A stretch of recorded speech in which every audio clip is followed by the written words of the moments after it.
all the time we had a pretty closed economy. We allowed for exports and imports, but we didn't talk about foreign exchange flows, foreign exchange demand, foreign exchange supply, and the exchange rate. All that was outside, and that's what we want to tackle today. Readings, number one, warning capital flows. So I've looked up capital flows in our current book. Capital flows are not really explained at all because it's part of international economics, what you do later, but we need a little bit now already. If you look in Wikipedia and Investopia, the explanations are, in my opinion, so bad and misleading that they're close to false. So don't look at that stuff. They often talk about money flowing, and that's just leading you in the totally wrong direction. So basically, capital flows, I haven't found a really nice reading about that one. Stick to the slides, and if the slides aren't clear, ask me. Then we will talk about the balance of payment curve today. That is going to be a mouthful. And for that one, I found a nice reading, though. So that is best depicted in this reading. And don't worry, you don't have to read the whole book or the whole chapter. It's literally these 3 pages. Is all what you need to read there if you want to understand the balance of payments better or get an alternative reading to what I do here in class.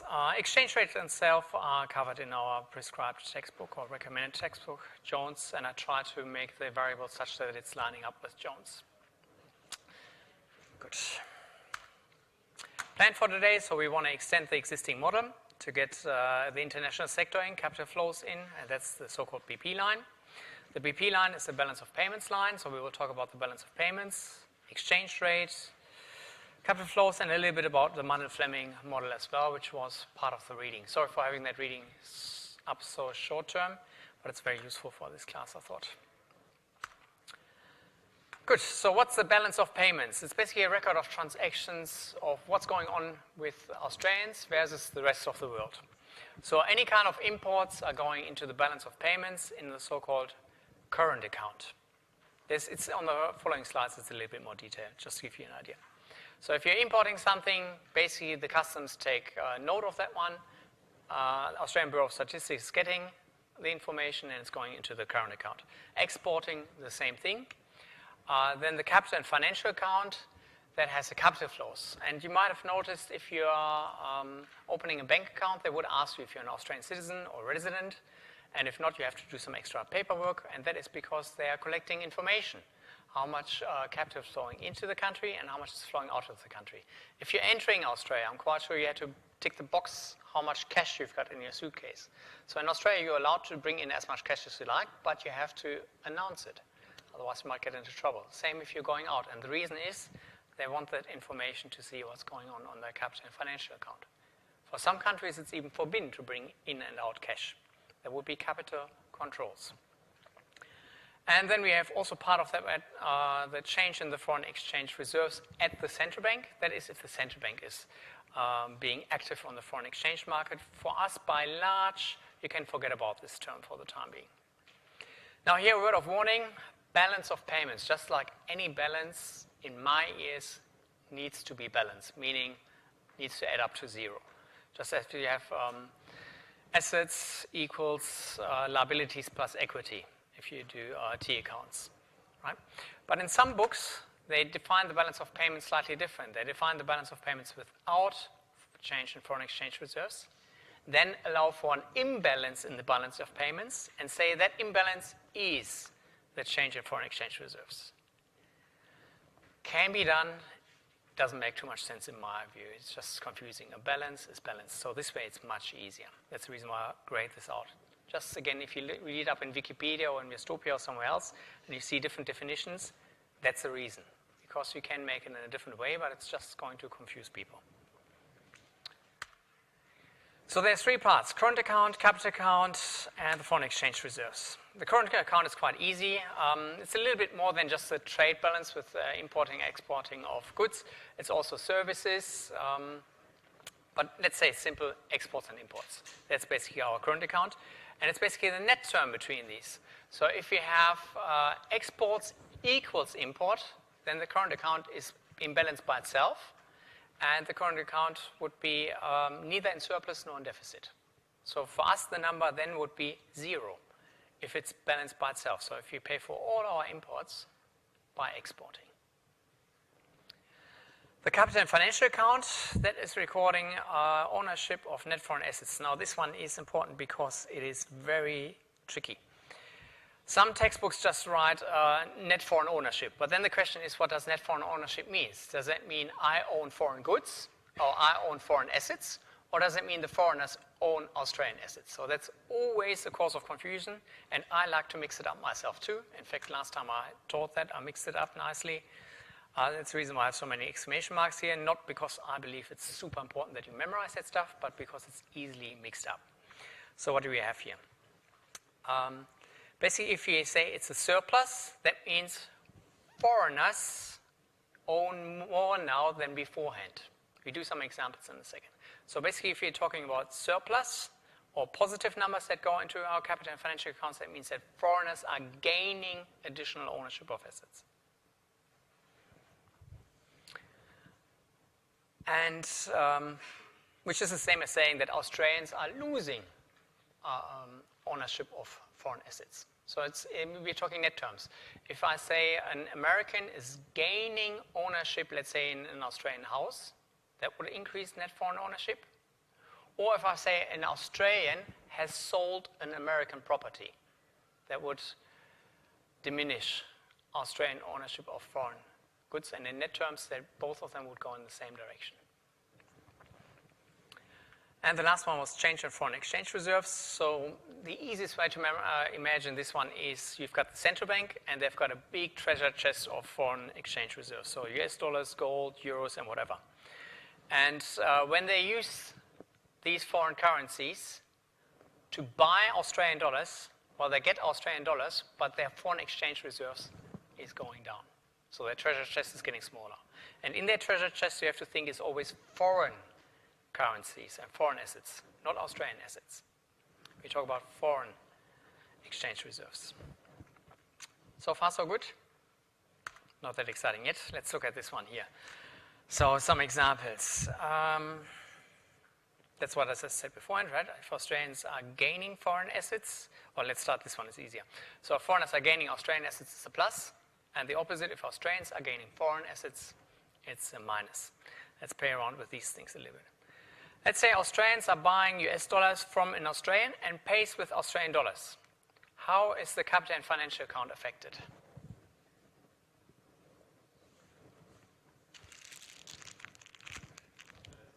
Stays the same, right? Because we don't have any foreign ownership here at all, right?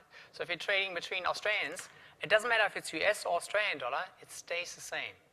And that's the reason why some of the Wikipedia and some textbooks, they're focusing fully on that you have a foreign asset here.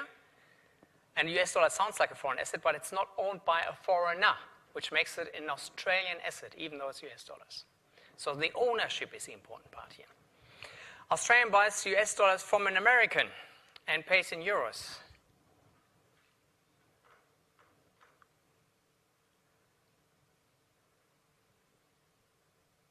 That's a double tricky one. So the Australian, is he gaining assets or losing assets in net terms? Stays the same again, right? We're gaining a foreign asset, but we're also losing a foreign asset, and the two exactly equals out. Australian company borrows US dollars by issuing bonds. And now someone else, please.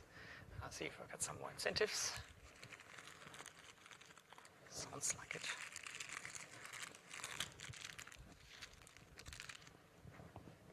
Anybody an idea?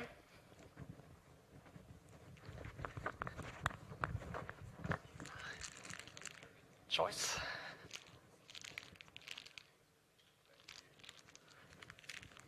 No ideas? Or too boring? Let's see. If the Australian company is borrowing US dollars, do they get something? So they're getting US dollars, right? So that part sounds good. So they're getting an asset. We don't know exactly who owns that asset, but they're getting something in, which is good. But at the same time, they're issuing bonds. That means their counterpart, let's say their counterpart is an American.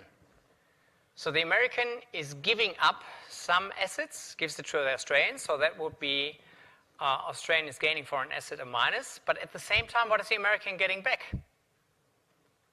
A bond. And the bond also counts as an asset, right?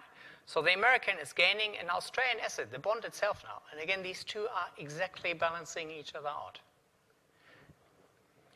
So these three examples were basically finance against finance. There's no net change. If you just swap assets around, either between Australians or between Australians and foreigners, if you're swapping one asset against another, in net terms, nothing happened on our capital and financial account.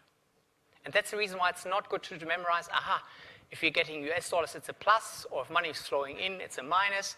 All that stuff, in my opinion, is nonsense to understand the capital and financial account. The important thing is the ownership in net terms.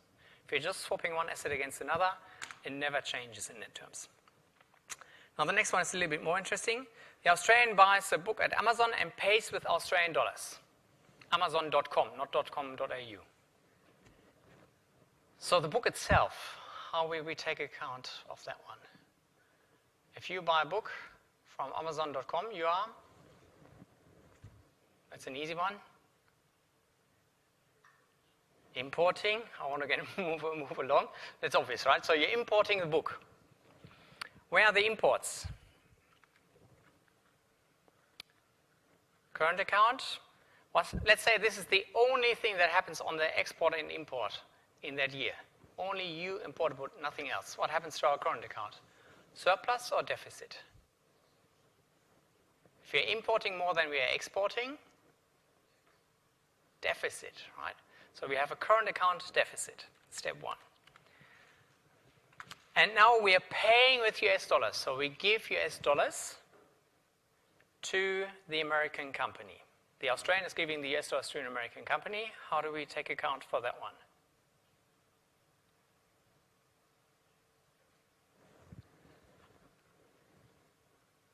Amazon is gaining an asset that I, as an Australian, used to own. I give my US dollars to the American company, and I'm the Australian. So we're looking at this one here, capital and financial account plus. Let's say this was a $150 book. That means my current account minus 150, my capital and financial account plus 150 equals 0. And now hopefully you can already see why it's so easy to start mixing things up, right? If you think about capital import, capital exports, money flowing in and out, that's not going to help for understanding these things. At least it doesn't help me. What else do we have here? Australian buys a book at Amazon.com and pays with, wait a second, with US dollars I just did, with Australian dollars now. How would I change the story if I pay with Australian dollars? So step one, I'm still importing the book, so I'm minus 150 negative in my current account. What should happen to my capital and financial account?